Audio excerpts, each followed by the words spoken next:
আইন তো আমাদের ছিল, যে আইনই আমাদের বিদ্যমান ছিল সেই সময়, সেই আইনের মধ্যে দিয়ে অবাধ সুষ্ঠু নির্বাচন কিভাবে হয়, এখানে নির্বাচনে কারচুপি করলে কি কি বিধান আছে, কি কি দণ্ড আছে, সবই তো ছিল, কিন্তু তারপরেও করা যায়নি। কথা হচ্ছে যে রাষ্ট্র ক্ষমতা যার হাতে, সে ইচ্ছে করলে সব কিছুই করতে পারে। এই জায়গাটা আমার মনে হয় যে আগে নিশ্চিত করতে হবে যে ভোটের সময়, বিশেষ করে জাতীয় ভোট যেটা হবে, জাতীয় সংসদের যেটা ভোট, ন্যাশনাল ইলেকশন যেটা, অর্থাৎ পার্লামেন্টারি ইলেকশন, সেই ইলেকশনে অবশ্যই এমন একটা পদ্ধতি থাকা দরকার, যারা সরকারে থাকবেন সেই সরকারটা অবশ্যই নিরপেক্ষ থাকবে। দলীয় সরকার থাকলে সেখানে সমূহ সম্ভাবনা আছে মানে হস্তক্ষেপ করার, একতরফা করার, যেটা ইতিমধ্যে এই গত 15-16 বছরে এটা প্রমাণিত হয়েছে।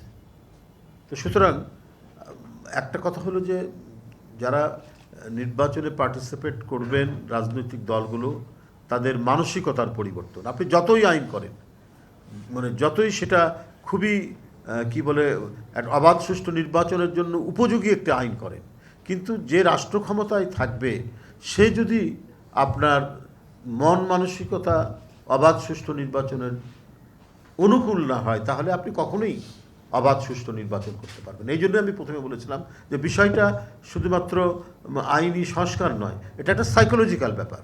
আপনার মনের সংস্কার আপনার প্রথমে হওয়া প্রয়োজন। জাতীয় সংসদ নির্বাচনটা যদি কেয়ারটেকার গভর্নমেন্টের হয়, এরপরে তো আসে স্থানীয় সংসদ নির্বাচন, তখন তো থাকবে, পলিটিক্যাল গভর্নমেন্ট থাকবে।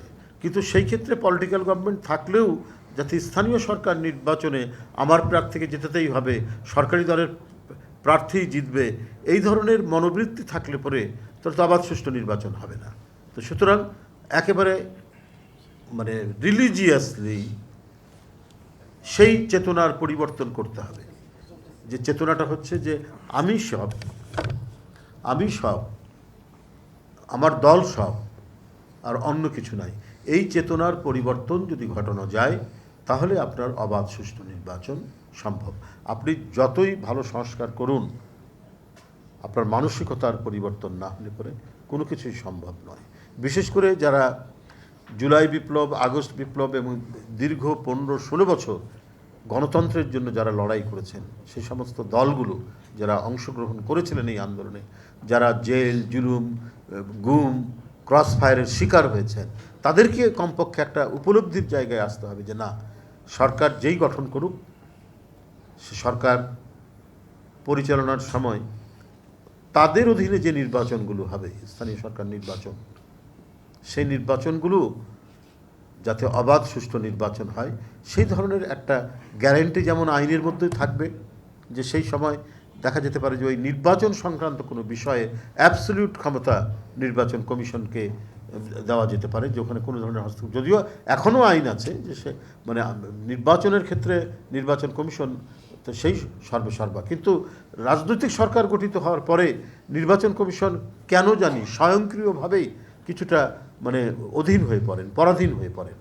তাদের যে আপনার আইন বলে, সংবিধান বলে, তাদের যে নিজস্ব স্বাধীনতা, সেই নিজস্ব স্বাধীনতা তারা মানে প্রয়োগ করতে চান না বা পারেন না, নিজেই কেন জানি দুর্বল হয়ে পড়ে।